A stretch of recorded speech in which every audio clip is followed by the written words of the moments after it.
avant de la ministre.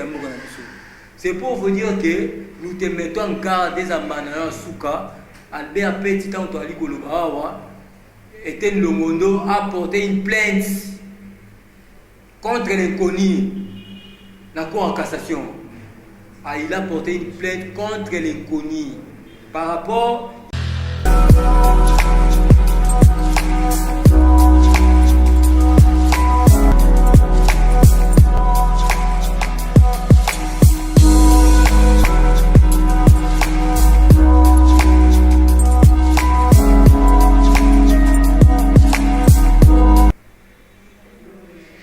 Bonjour fidèle internet, bonjour na balanino sur location, bonjour na peuple congolais, bonjour na Tata Mukonzi Ekolo Félix Antoine Tshisekedi, bonjour na le président Aïcha Makabunda Kaboud, bonjour na Bao Baninganga na Bao Baninganga te. Sans toutefois tarder na balobana le poteau la charité bien ordonnée commence par soi-même. Avant toute actualité politique à Mougana Bisso, je souhaiterais, je préférais na banda na actualité à partir de l'Union pour la démocratie et le progrès social, le parti cher à compte de Tshisekedi. Le 1er février 2017. Sans toutefois tarder, actualité à IDPS, le président Aïcha Makabunda Kaboul, lobby à Koutanagina Badouibali.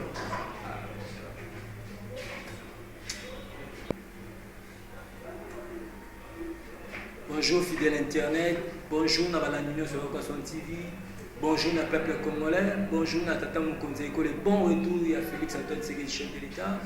Bonjour na le président Aïcha Makabunda Kaboul, na bao baninganga tembote na bino. Sans toutefois tarder na yambo ningi baloba kaka na lopoto la charité bien on commence par soi-même. Na préféré na bête actualité ya parti na biso le parti cher à compte de Tshisekedi. Au yatika biso le 1er février 2017. Actualité zali ko dominer na IDPS ezali rencontre Aïcha Makabunda Kaboul au na binga la fidélité paye 520K.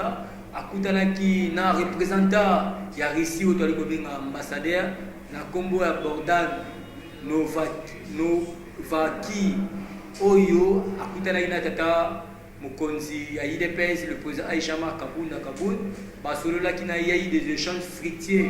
C'est que par rapport à un jeu de l'air numéro 1 il y a ambassade il y a Russie avec le président Aïcha Makabunda, il y a eu de fructueux échanges entre les deux personnalités. C'était par rapport à un jeu de l'air. Un jeu de l'air, par rapport à la coalition Cash, FCC Cash, en tout cas, deuxième actualité, IDPS, le président Aïcha Makabunda Kaboul, à Koutanaki, à Salaki réunion l'exécutif mouvement, commencé par le secrétaire général par rapport toujours à un jeu de l'air, par rapport à l'évaluation de la marche, où il y a un combattant qui a les 9 juillet, tout ça qui marche, en tout cas, paix à son âme. Les actualités, elles sont dominées. Dans l'IDPS, les alliés rencontrent Jean Makabunda Kaboul, dans le numéro 1, ambassade à Serbie. Dans la réunion exécutive, il y a le président Aïcha Makabunda, dans secrétaire général de l'Union pour la démocratie et le progrès social, par rapport à un jeu de l'air, par rapport à la vie politique, il y a IDPS, par rapport à un jeu de l'air, il y a coalition FCC Cash, parce que nous avons dit que coordonnateur à Cash, il s'appelle bien le président Aïcha Makabunda Kaboul. Toujours l'actualité politique à Mougana Bisso, ou actualité, ils allaient dominer, ils allaient les Mobembo, Tata Mukonzi Ekolo, Asalaki Namboka, et Denis Sassou Nguesso. En tout cas, beaucoup d'années, Tata Mukonzi Ekolo, Félix Antoine Tshisekedi, homologue na Denis Sassou Nguesso. Et ça là qui par rapport au Bali Kobenga le poto, par rapport à la relation bilatérale entre les deux pays. Tata Mukonzi Ekolo, la qui governe Sabosomi, par rapport à la relation quand même Covid des alliés, mais trafic fluvial et si la ressource entre les deux pays, parce que tous alliés, par relation à la Moïsonga, yango Tata Mukonzi Ekolo, la bête qui c'était par rapport, il y a résolution pacifique des conflits avec la Zambie. Par rapport, il y aura une suite favorable à la résolution pacifique des conflits entre la République démocratique du Congo et la Zambie. Et puis le chef de l'État Félix Antoine Tshisekedi a qui peut s'être par rapport il y a Mikolo Ezali Koya, le chef de l'État va évoquer un mini-sommet entre la République démocratique du Congo et la Zambie. Par rapport à la milice, le peuple congolais qui m'a été. Il y a un moment où ça va toujours le peuple congolais. Il faut beaucoup prier pour le Félix Antoine Tshisekedi. Le président a dit qu'il dégageait Bolingo na Katinae. Il y a un moment où il y a Kitaki na Mboka, il y a Denis Sassou Nguesso. Pour leur faire comprendre que dans Mikolo Ezali Koya, il y aura un congrès ou bien un mini-sommet par rapport à conflit entre la République démocratique du Congo et la Zambie. Parce qu'il y a une milice où le peuple congolais qui mettait la frontière Zambie-Congo et on t'a lobby de Mikolo Ezali Koya a convoqué mini-sommet où il a été relation malamu aussi la cause entre la République démocratique du Congo et la Zambie. Dans ma matali bandeko na biso bazali na frontière Zambie Congo oyo bali ko la kimete par rapport ya ba rebelle ba milice o bali ko tia peuple congolais kimete ya motata mo konsekolo ezali suite par rapport ya voyage wa salaki na mboka donné ya mboka Denis Sassou Nguesso na makolo ezali ko ya boza la sécurité so bomoni mini Congo salami par rapport ya sommet oyo salima RDC Zambie. Toujours dans l'actualité politique en mboka na biso ezali ko dominer ezali eloko toali ko benga démission ya ancien patron ya cour constitutionnelle na Congo ya Benoît Lamba oyo azali na plus de 70 ans d'âge oyo asilaki ko démissionner sous pression parce que démission na eza sous pression pour la biso balandi nyonso ya tindika e balandi nyonso yo kasona balandi nyonso o balanda biso ezali sous pression te sali Benoît Lamba a démissionné parce que ba TFC ba ningi état de droit te bango souci na bango ezalaki nini loi mina kueleka Rosa Malonda à la tête de Séni, à la tête à la Séni. Mais le chef de l'État en tant que visionnaire, le la Katinae a dit qu'on dégageait Bolino, pas question. Je ne peux jamais investir Rosa Malonda en tant que président de la Séni. En tout cas, je vais quitter Rosa Malonda à l'investir parce que ceux qui vont louer les malam. À quoi bon c'est pour vous dire que la Nignon sur l'occasion, tant que ça noté, Rosa Malonda a investi par le chef de l'État. Suite, il y a makambo ezali ko sale manamboka na biso parce que si Rosa Malonda na confession religieuse bandima qui est mais le peuple connaît pas ngani bae c'est qu'azali un débauché azali candidat fantôme au yabimi na poche FCC amo biso peuple congolais bala ninyo soyoka son bana ne soyide pe ba non à la désignation ya Rosa Malonda à la tête à Séni yango petata mo konzeko le azali toujours au service du peuple congolais. Le coup la condition c'est que la tigre plus le peuple d'abord habité pas question yé la investir yé tigre les lignes à pas matière la destination au niveau de l'Assemblée nationale mais pour le colo tata mon conseil colo a retiré la voiture té sans toutefois tu as des ko beta masolo il y a été de Longondo il y a un torchon qui brille dans l'Assemblée nationale dans le ministère de la santé entre le ministre titulaire na adjoint Albert Petit nous te mettons en garde yo aussi mimbongo tant que ministre mais était ni le monde assis mbongo avant que à la ministre c'est pour vous dire que nous te mettons en garde des ambanana souka Albert Petit tant que ali kolobawa était le monde a porté une plainte contre l'inconnu la cour en cassation il a porté une plainte contre l'inconnu par rapport il y a nous elle kobeta na $200,000 balanino studio sur la façon peuple congolais qui a dévoilé secret par rapport il y a les torchers qui prennent le ministère de la santé était le monde azali patron ya santé il est dans la légalité à confier qu'il va bon maniquer $200,000 ne représente seulement rien le problème est anini $200,000 et c'est là qui destiné pour nous désinfecter par les du peuple pour nous désinfecter OIA, pour nous désinfecter le palais de la nation. Mais bon, si le patron, il y a le ministère de la Santé, a confié $80,000 à vice Albert Petit pour à désinfecter le palais du peuple. Le ministre de l'environnement, parce que environnement, parler du peuple environnement dans la juridiction, il y a ministre de l'environnement. Albert Petit, à Kenaki, à Soloneli, Bapesi Mbongo Petit le monde, $80,000, Baketi n'a pas du peuple, va désinfecter parler du peuple. Mais tant que chef n'a pas $80,000, Il faut aussi on a une facture réelle. Il faut aussi on a une explication claire que non, chef, vous m'avez remis 80 000 $, voilà ce que je fais, voilà ce que je fais, dépensez ça, dépensez ça. Mais Albert Pet a su un bon moment 80 000 $, na homologue na Nyamuka Bazaki ancien patron, il y a province à Maniema, Nyamuka Bou, qui va désinfecter par les peuple. Na désinfecté par les peuple, Ote, Mbongonyo Soana et c'est 80 000. Titulaire n'a été le monde habité. S'il s'agit à 80 000, il faut que tu me donnes des explications claires. Il y a mon compte, il faut aller par écrit. J'ai dépassé autant. Albert Pet a même la titulaire n'a pas facture à l'Okuta. A même la facture à l'Okuta. Tant que Memeli en tant que visionnaire était le monde, en tant qu'un homme d'État habité, Bablo comme Memeli Maoyo, dans ce monde on a une facture réalité. Les gens Bablo mon bonnet, tu as fabriqué ça. A bengi inspecteur ya santé, a bengi batuno sobali au bazaki tout à tout na vice-ministre il a été ni vice-ministre Albert Petabi, il faut que beaucoup ne ça enquête.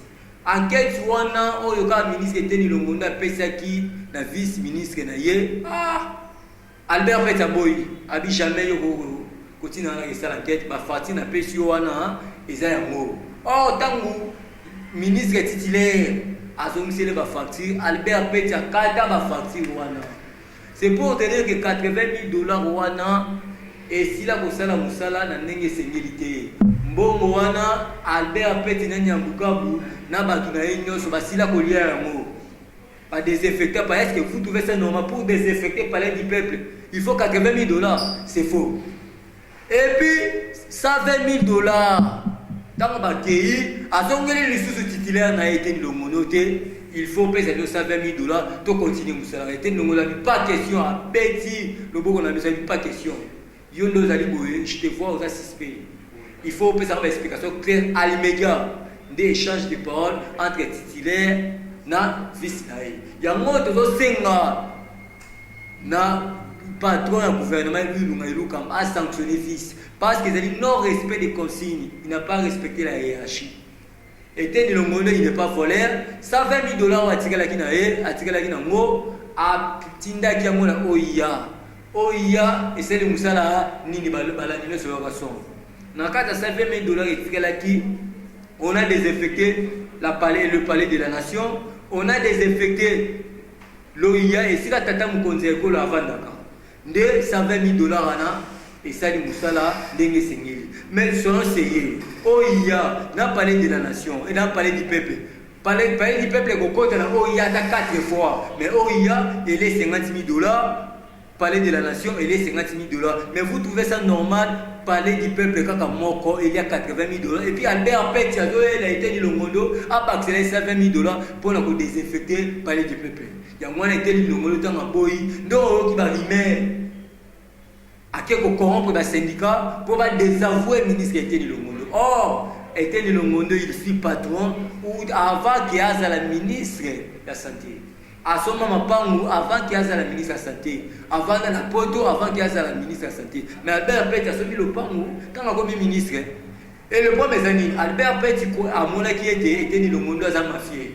Parce que Mouto a aussi le ministère de il a vite compris qu'il était un coopérant, il était Ngondo, Azali Kotambo, la vision chef de l'État. Il dépend que de son salaire, n'a plus mais Albert Pet était coopérant.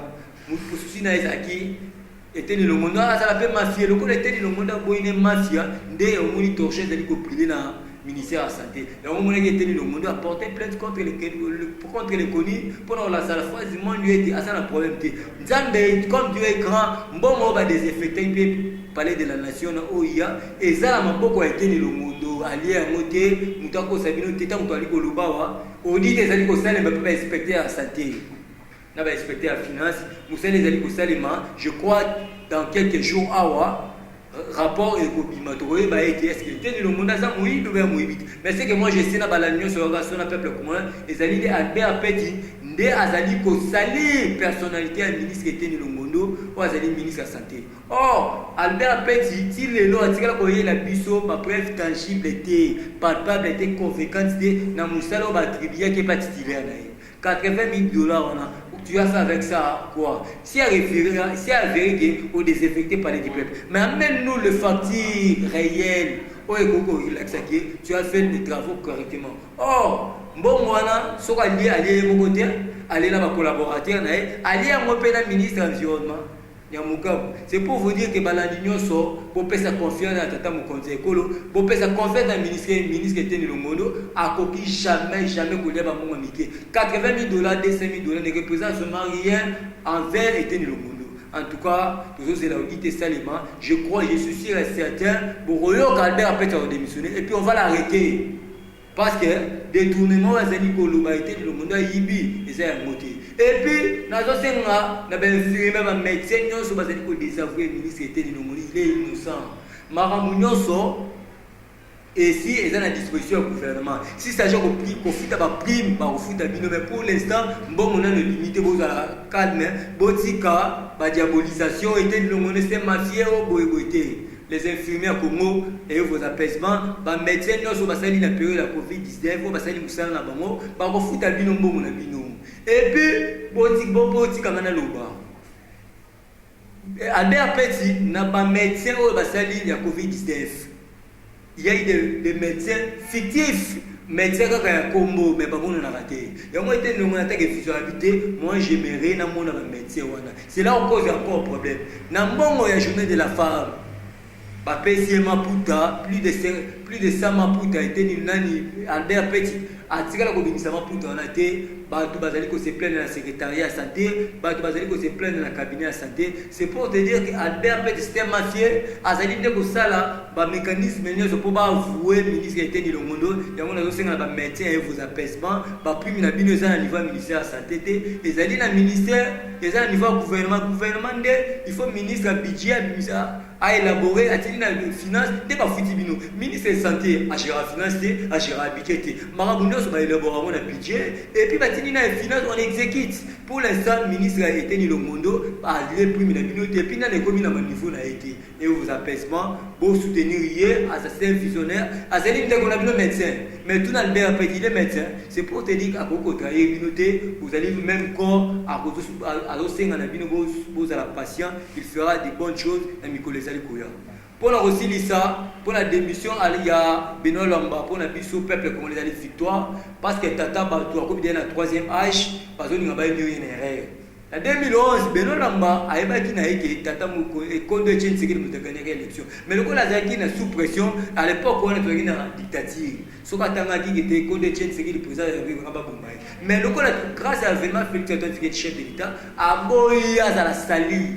Parce que l'État de droit, c'est le respect de la Constitution, n'a mis beaucoup en tout cas, dans l'école, pour la biso, ils allaient victoire pour le peuple congolais, et puis ils allaient victoire pour la Benoît Lamba, parce qu'il a vu compris l'État de droit de l'État.